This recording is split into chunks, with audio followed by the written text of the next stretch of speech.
भूखा राजा और गरीब किसान की कहानी। सालों पहले एक नगर का राजा अपने राज्य में रात को अपना रूप बदलकर घूमता था।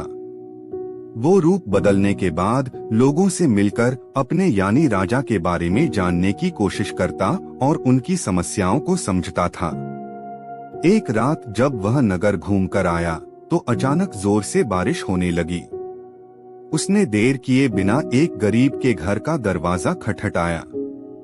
राजा के दरवाजा खटखटाने के बाद घर से एक व्यक्ति निकला।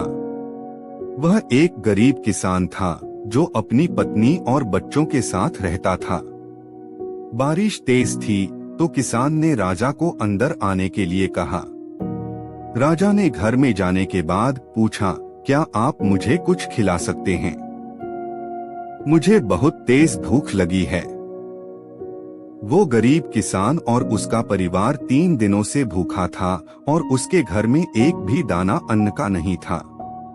किसान के मन में हुआ कि भले ही हम भूखे हैं, लेकिन अपने अतिथि को यूं भूखा नहीं रख सकते। अब किसान ये सोच कर बेचैन हो गया कि अपने अतिथि का पेट कैसे भरा जाए। तभी उसने घर के सामने वाली दुकान से चावल चुराने की तरकीब सोची। उसने सिर्फ अतिथि के लिए ही 2 मुट्ठी चावल लिया और उसे पकाकर राजा को खिला दिया। तब तक बारिश रुक गई थी और राजा अपने घर चला गया।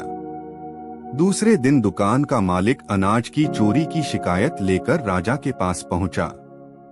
राजा ने दुकान के मालिक और उस गरीब किसान को अपनी सभा में प्रस्तुत होने का आदेश दिया। सबसे पहले सभा में पहुंचे किसान ने राजा के सामने जाकर अपनी चोरी का इल्जाम कबूल कर लिया और बीती हुई रात की पूरी बात राजा को बता दी। किसान राजा से कहता है कि मैंने चोरी की, लेकिन मेरे परिवार ने उस अनाज का एक निवाला भी नहीं खाया। गरीब किसान की बातें सुनकर राजा बहुत दुखी हुआ और उसने किसान को बताया कि अतिथि के रूप में मैं स्वयं तुम्हारे घर आया था। इसके बाद राजा ने सभा में पहुंचे दुकानदार से पूछा कि क्या आपने अपने पड़ोसी को चोरी करते हुए देखा था? दुकानदार ने जवाब दिया कि हाँ, मैंने इसे रात में चोरी करते हुए देखा था।